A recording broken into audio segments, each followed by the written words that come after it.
football, let's check out some job vacancies from the Northeast. Wipro BPO requires technical and customer support representatives at Gangtok, Shillong and Guwahati. The company wants graduate candidates fluent in spoken English. EaseMyTrip.com is looking for salespersons at Guwahati and Imphal. The travel company wants graduate candidates. Pile Fashions requires salespersons at Guwahati. Graduate candidates with experience in the FMCG sector have chance here. Washing powder Fena requires salespersons at Silchar. Candidates with MBA degree and experience in the FMCG sector can apply here. Dr. B. Barua Cancer Institute requires nurses, lab technicians, medical officers, etc. at Guwahati. Candidates with requisite qualifications can send their resumes or go in person to the given address.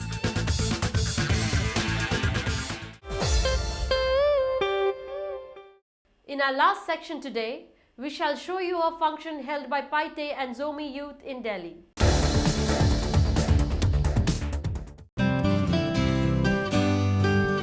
The Paite Zomi community of Delhi held its 31st conference with the theme Revisiting Our Roots, enjoying a packed house with the aim to preserve and introduce Paite Zomi culture to Delhi. The event was graced by Donor Minister Shri Pawan Singh Khatawar as the chief guest, Member of Parliament Biswajit Daimari and Joint Commissioner of Delhi Police Robin Hibu as the special guests of the evening.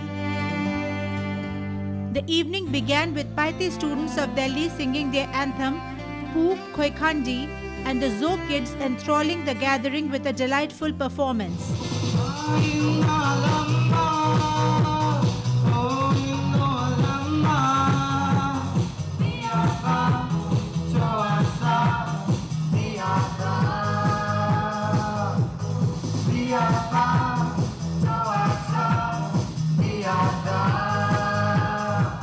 Christy, a popular Paite singer, lit up the evening with her lively performance and earned huge applause from the audience.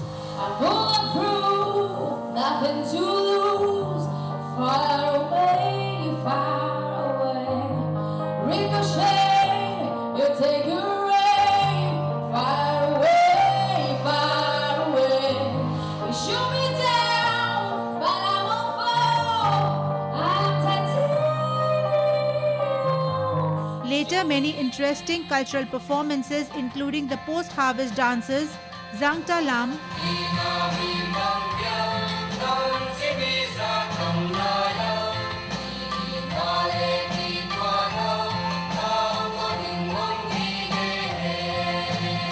and Fit Lam were performed.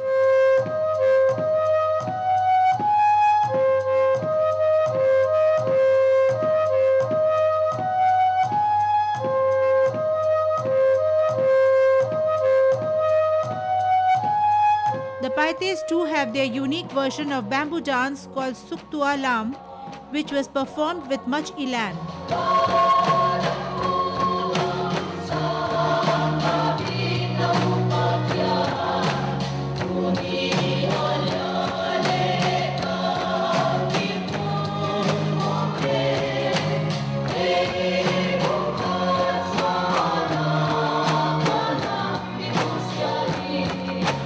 Delhi is home to more than 2,000 Paite Zomis.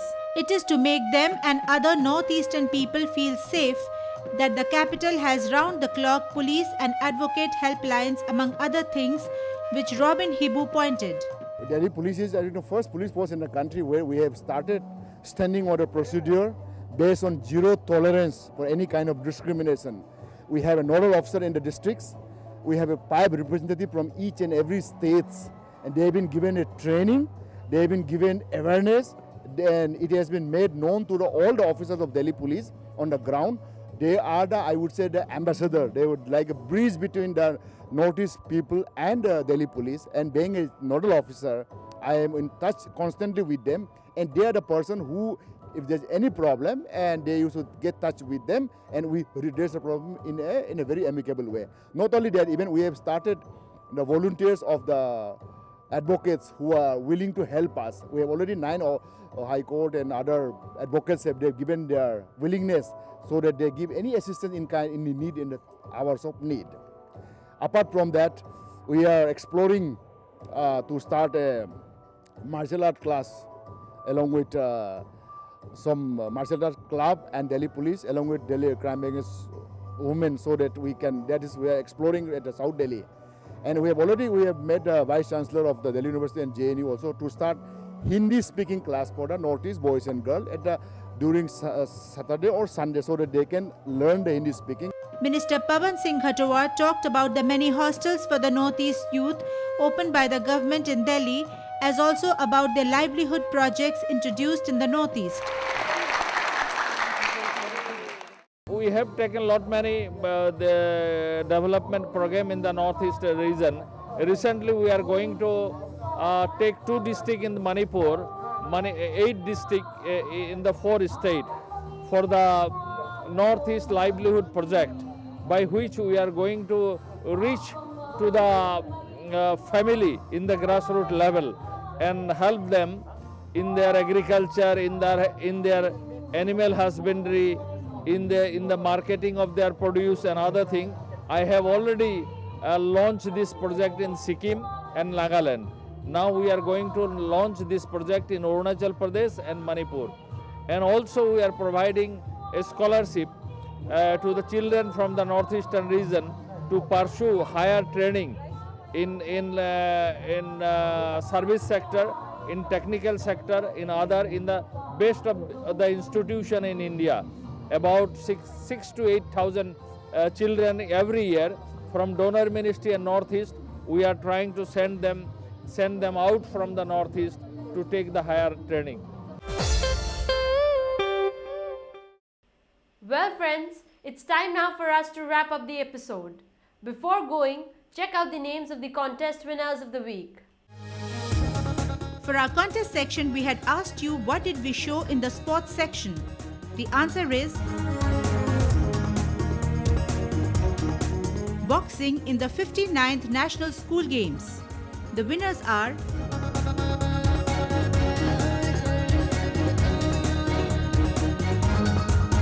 Rajiv Jaimari from Udalguri, Assam, Mercy Christina Silo from Lunglei, Mizoram, and Rudy Kharkongar from Shillong, Meghalaya.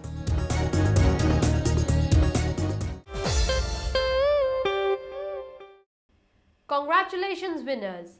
We will dispatch your gift checks within 3 weeks' time. If you don't get your gifts, do write back to us. The question for today's episode is, which football tournament did we cover? Send in your answers to youth_folio@yahoo.com or SMS to 94354-07310. Until next Thursday, 4:30 p.m., it's a goodbye from the entire team of Youth Folio.